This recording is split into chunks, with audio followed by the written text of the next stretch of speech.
Lek zaman lae arak sopok cerita le Indonesia. Ngeritaan sopok nelayan derek.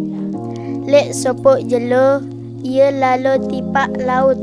Sulun-sulun arak sinar emas kesait lek pemalesne. Karena ia berangan mele sugih berdue. Terusangnya ngentek sinar emas ino sampai luwe lek perauna. Terus sampai sele kena berat bandaran perahu. Pasne ingat dirine wah berat lalu perauna kance ia wah keselem. Nelayan ino akhirnya keselem karena tamak.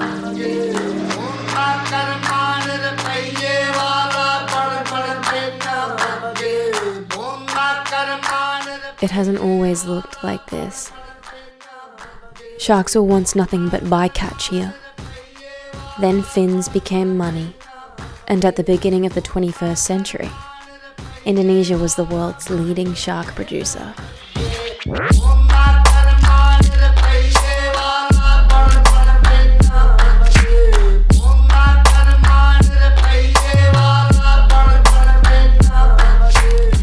With a dramatic increase in demand for shark fins, catch numbers peaked in the year 2000. But this didn't last, and numbers decreased. Now boats travel further, often into illegal waters, catching protected species.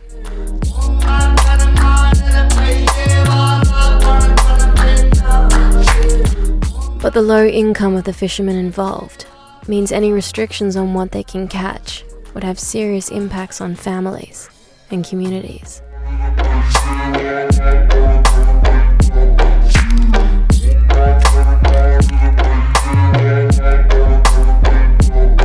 But we didn't come here to end generations of shark fishing. We came to replace it.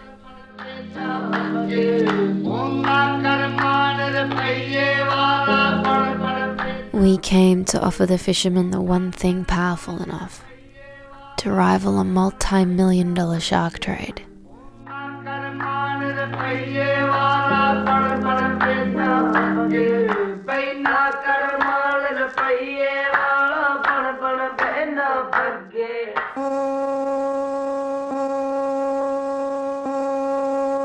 It might be over soon.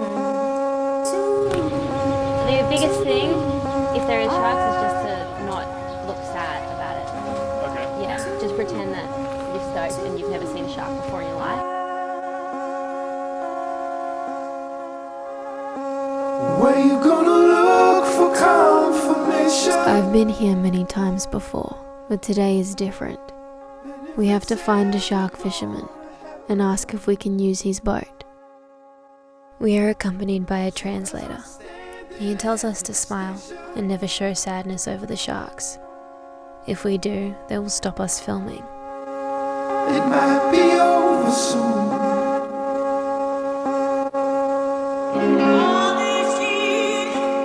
There I found you marked in constellations.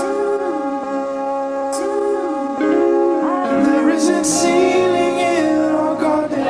Have you ever seen anything like this before? And they're like huge compared to what we saw like while we were diving. So it's sad actually. It's really sad. I've seen something I've never seen before. I've seen in documentaries before, but looking at the process of sharks coming off a fishing boat and being auctioned off and being finned and cut into pieces, and not just sharks, stingrays. All kinds. Tiger sharks, leopard. What's the other one? Whaler. And then 4 years of diving, I've never seen any sharks like this alive in the water. I see more here. Every single shark that you see here today was from one trip on one boat.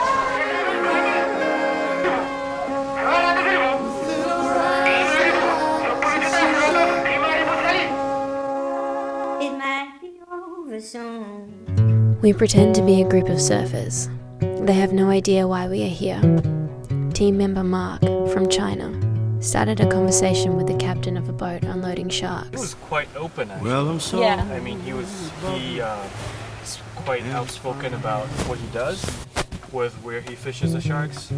He told me he fishes them near Australia, and then he doesn't pay the fishermen that much. He pays them $8 million for every 2 weeks for each trip. $8 million for 2 weeks. Yeah, is that a lot? No, it's nothing. So and that's on the boat for 2 weeks. The shark fisherman gave us a price equal to $100 Australian a day. The next day, we would become the first tourists to step foot on his boat.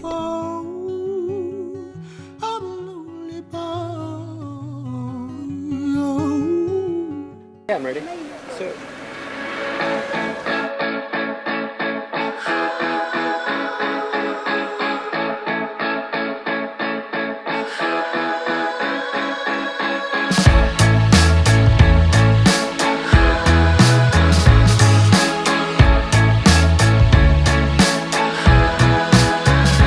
We're floating on top of beautiful coral reef with crystal clear water. 5 minutes from where all the sharks.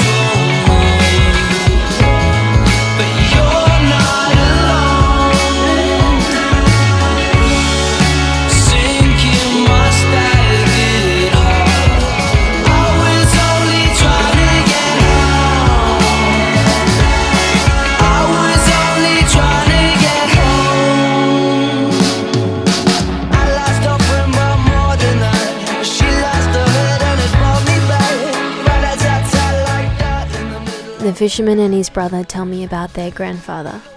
They say he used to catch many sharks locally, but now they only catch a few. He tells me about his boss and where the fins go. Odie has been fishing sharks his entire life, and I have no idea if he will walk away from that for tourists.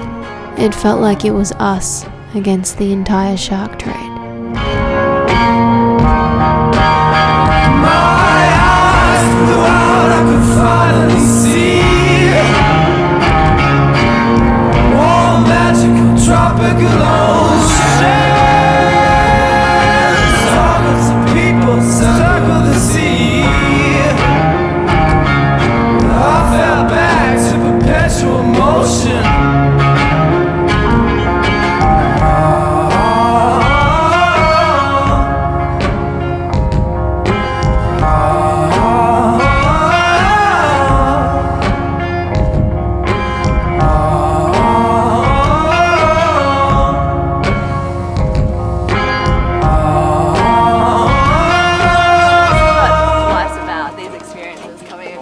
Like this.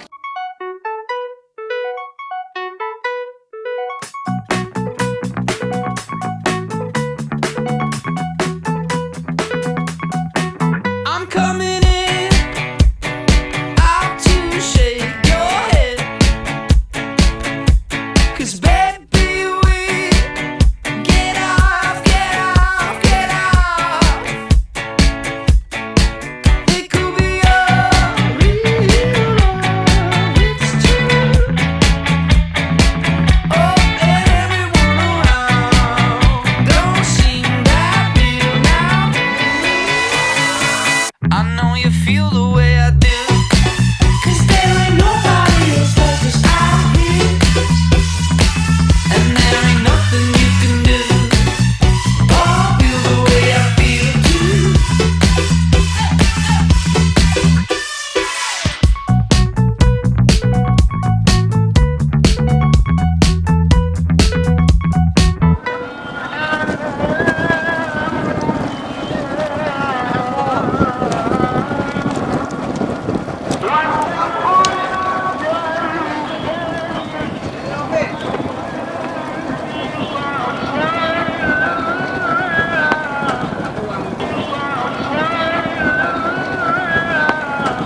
The shark fisherman we've been on the boat with has just invited us to lunch at his house.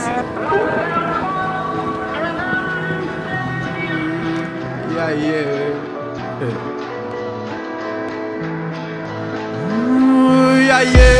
You say you love me, oh girl, you do, you know you do, you did, you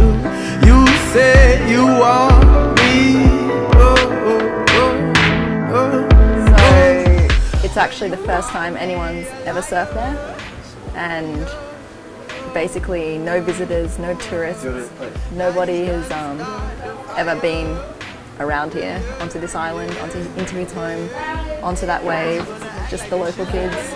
So it's kind of crazy because we're 20 minutes away from one of the busiest surf spots in the whole world over in Bali, but there are places around here that are literally still undiscovered.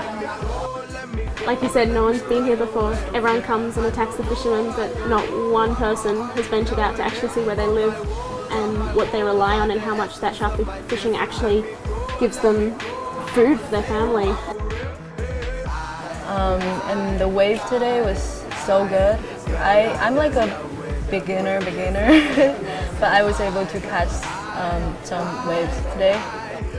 I thought we would be going on some hardcore battle with the local fishermen. They've been so good to us. It's a very different experience. And we should definitely let more people see this. What's the name of your shark fin restaurant that we've all worked at, and that's how we know you? Kai Fong Lok. They just invited us into their house and fed us, and they're the most amazing people. And I'm just overwhelmed, really. Yesterday we saw the most healthy reef. We surfed a wave that nobody's ever surfed, no foreigner has ever come and surfed, and have seen the most beautiful sights. And it's all so close to everything that happens at the village.